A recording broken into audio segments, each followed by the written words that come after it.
पाठ 5 पौधों में जीवन। Life in plants. पाठ परिचय।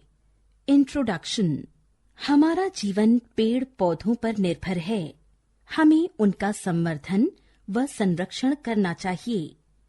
हमें यह भी ध्यान रखना चाहिए कि हमारी तरह उनमें भी जीवन होता है। सोचिए, लेट्स थिंक। यदि पौधे हमारी तरह बोल पाते तो वे हमसे अपनी क्या क्या तकलीफें बांटते। नैतिक मूल्य, वैल्यूज। पेड़ पौधों की महत्ता।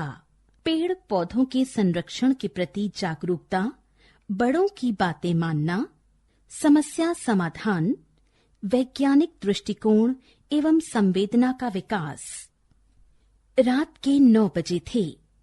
बिजली न होने के कारण सभी आंगन में बैठे बातें कर रहे थे। अचानक काजल क्यारी की बेल पकड़कर हिलाने लगी। मां ने मना किया, बेटी नहीं, इस समय पौधों को नहीं छेड़ना चाहिए। पौधे सो गए हैं। पौधे भी कहीं सोते हैं? काजल हंसी और डाली को हिलाती ही रही। हाँ बेटी, पौधे भी हमारी तरह सोते और जागते हैं, सांस लेते हैं। अब बेल को हिलाना बंद करो। पिताजी बोले। नीरज को अपने पिताजी की बात रुचिकर लगी। वह झट से अपनी कुर्सी उनके पास खींच लाया। कैसे पिताजी? पौधे कैसे खाते पीते हैं, सोते हैं, जागते हैं? उसने पूछा। हमने तो उन्हें ऐसा करते हुए कभी नहीं देखा। हाँ पिताजी, बताइए ना। काजल भी डाल को हिलाना छोड़कर पिताजी के पास आकर बोली। पिताजी बताने लगे। पहले सभी लोग यह समझते थे कि पौधे निर्जीव होते हैं, किंतु बाद में वैज्ञानिक प्रयोगों से यह सिद्ध हो गया कि पौधों में भी जीवन होता है। वे भी खाते पीते हैं, सोते हैं। काजल, तुम गुलाब के पौधों से सुंदर गुलाब तोड़ लेती हो।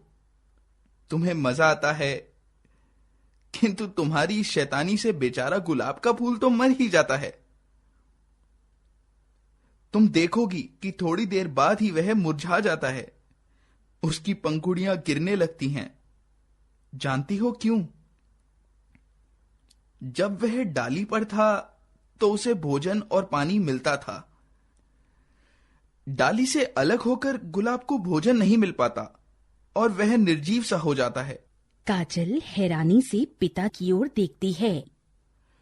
नीरज, तुमने तो अपनी विज्ञान की पुस्तक में अवश्य पढ़ा होगा कि पौधे के 6 भाग होते हैं। जड़, तना, शाखाएं, पत्ते, फूल और फल। जड़ें पौधे के लिए वही काम करती हैं जो तुम्हारा मुंह तुम्हारे लिए करता है।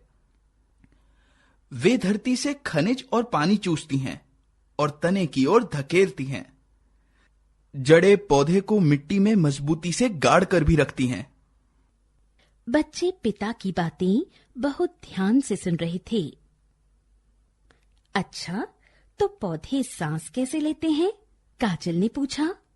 पत्तों में छोटे छोटे छेद होते हैं, उनके द्वारा ही पौधे सांस लेते हैं। यदि तुम किसी पौधे को कांच के बर्तन से इस तरह ढक दो कि उसे हवा ना मिले, तो तुम देखोगे कि कुछ समय बाद ही वह पौधा मुरझा जाएगा।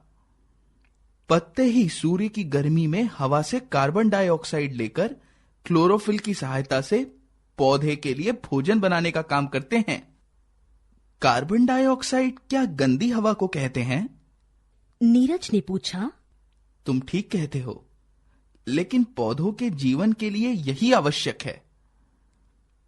इस तरह से पौधे हवा में से कार्बन डाइऑक्साइड ग्रहण कर उसे हमारे लिए शुद्ध करने का भी काम करते हैं। पिताजी बोले। पिताजी, तना और शाखाएं पौधे के लिए क्या क्या करती हैं? नीरज ने फिर पूछा। पिताजी ने बताया। तना और शाखाएं पौधे को आकार प्रदान करते हैं तथा पत्तों द्वारा बनाया गया भोजन नीचे जड़ों तक और जड़ों द्वारा चूसे गए खनिज और पानी को पत्तों तक पहुंचाते हैं। शाखाएं पत्तों को सूर्य की ओर उन्मुख भी किए रहती हैं। पिताजी ने आगे समझाया। पत्तों द्वारा बनाया गया भोजन ही जड़ों, शाखाओं, फलों और बीजों के रूप में एकत्र हो जाता है, जिसे हम खाते भी हैं। क्या हम जड़ भी खाते हैं? काजल ने हैरानी प्रकट करते हुए कहा।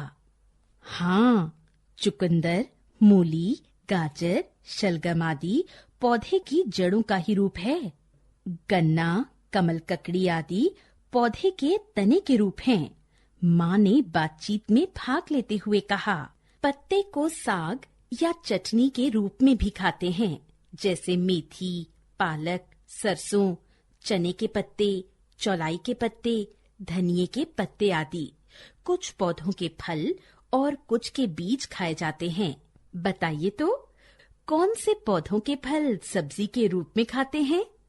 माँ ने बच्चों से पूछा।